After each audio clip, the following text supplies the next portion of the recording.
Welcome, my name is Danny Reese and I am a Customer Success Manager at Hoist. In this video, I will be providing some advice on 5 ways of effectively planning hotel reopening.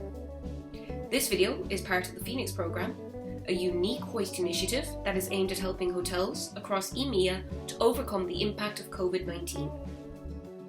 It has 3 carefully crafted packages that are packed with advice, free hotel technology and a lot more.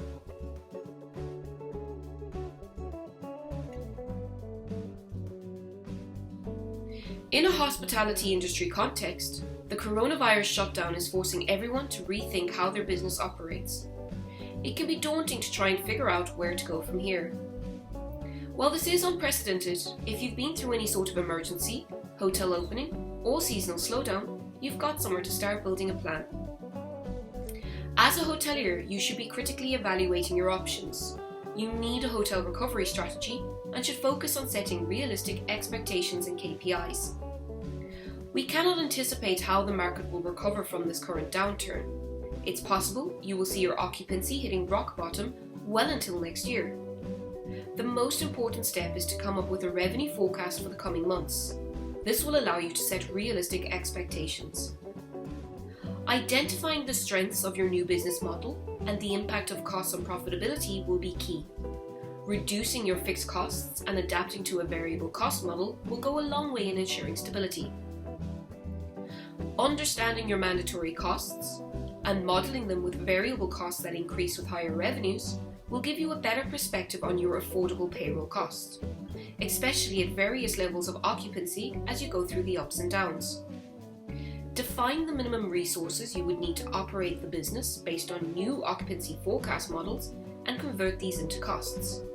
Once done, check it again to reduce it to the strict minimum to operate. As well as the above, start negotiating new contracts with your suppliers across all sectors. It is essential to cut the fat in all your processes, both of the day-to-day, like at reception, and behind it with the more administrative tasks.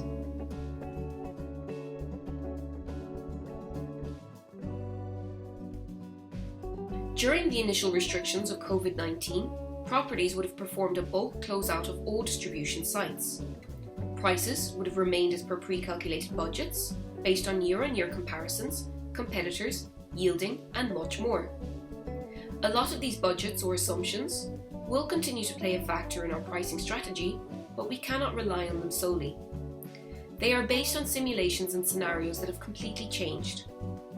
Price shopping against competitors will play a lesser part in how we initially recover from the pandemic. However, it will be a delicate balance, as the demand will be weak and lowering prices too far will have a costly effect. You should estimate what you will have to do with sales budgets, as upon reopening, you may need to restrict your availability to ensure safe practice and control against infection. For example, restriction on sales of rooms for 24 hours after previous occupants. Currently, this means that your maximum occupancy would be at 50% from your capacity. Your pricing should be adapted to take this into account. Going ahead, you will need to constantly review your rates and most probably lower them. You need to be reactive, flexible, and level-headed. There will be swings in prices because some competitors will panic, and you need to be ready for that. While it is the right time to offer discounts and promotions, you shouldn't go too low. Think about your hotel positioning and make sure you don't damage your brand. Demand will not be related to prices. People will be travelling only when they must, and they will choose their hotels based on other factors than rooms being at the lowest prices. Try to offer value-added packages which obscure your rates with add-ons and extras. For example, include a free breakfast or offer a pay for 2, stay for 3 nights package. Again, lowering prices won't drive additional demand, and it could lead to more hardships in the long run. This is not a price war, and your competitors are not your enemies. We are all in this together because of the virus. We all are.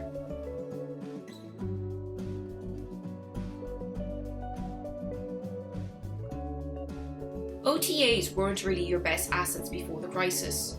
They won't be either going forward. Make sure to do everything in your power to reduce reliance on OTAs, making sure your direct channels provide guests with the best offers. Whether it's the offers you create or the facilities you provide, Proper communication is the key to building guest loyalty.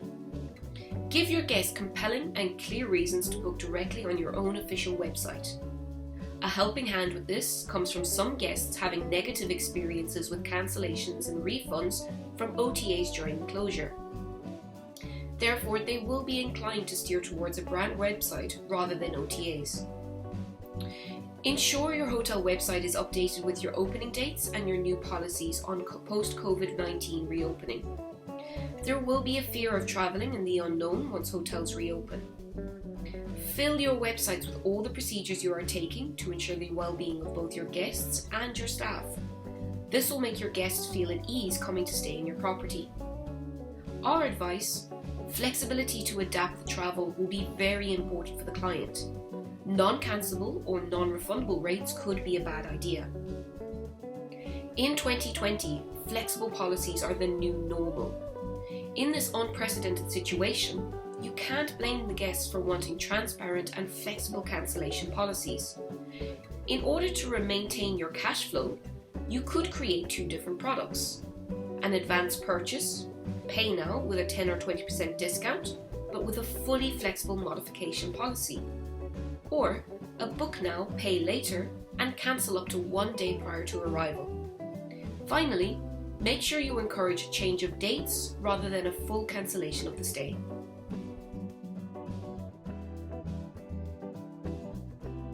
We have all had to redefine our way of life over the course of COVID-19. This still applies upon the reopening of the hospitality industry. We too will have a new set of SOPs to follow and train on, all of this on top of our previous ones. You will need to reduce points of contact, but people entering your property should realise that you care about their health and safety. Demonstrating proactiveness in this regard will not just keep people safe, but take your reputation a long way within the travel community. All in-house guests need to be informed, at both the point of check-in and throughout their stay, about several measures adopted, procedures followed, and strategies implemented to keep everyone safe. You should also assign an emergency number and a point of reference for emergencies. Most importantly, the reception staff are the front line of many hotels. They need to be informed and able to inform guests on symptoms, overall preventative measures, nearby pharmacies, and medical services. Hotel-wide, all staff should be trained and aware of evacuation and medical handling procedures. They should be aware of infection policies in terms of company guests. They must be aware and alert at guest behaviour and symptoms, and take note of any sign of potential infection which may be needed in retrospect. All of this should be done with privacy regulation in mind to ensure the information about the specific guest is not accessible to other hotel staff than strictly necessary.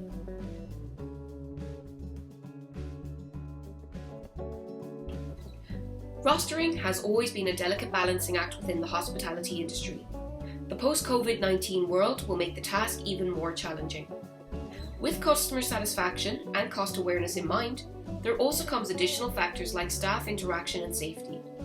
This model will need to be assessed and analysed daily, not weekly. Whilst you will be monitoring and attempting to keep your staff costs to a minimum, you may need to take into account the additional burden that some functions such as housekeeping may be bearing on your figures. For example, room cleaning will require a much more in-depth approach, particularly for checked out rooms, which may reflect in an increase on time spent per cleaned room. As well as public areas may need to be cleaned at a much higher frequency. As well as this, staff illness and infection will need to be factored in. If you have several staff members in close contact and one falls ill, the rest of the staff may need to self-isolate for 2 weeks for safety reasons. This means you will need to have additional or backup staff available. Some suggestions may be to have a Team A and a Team B staffing system set up, with members from each team never being rostered on the same day. Additionally, in case of a sudden increase in business or infection across staff members, search out for possible agency or temp staff for hire.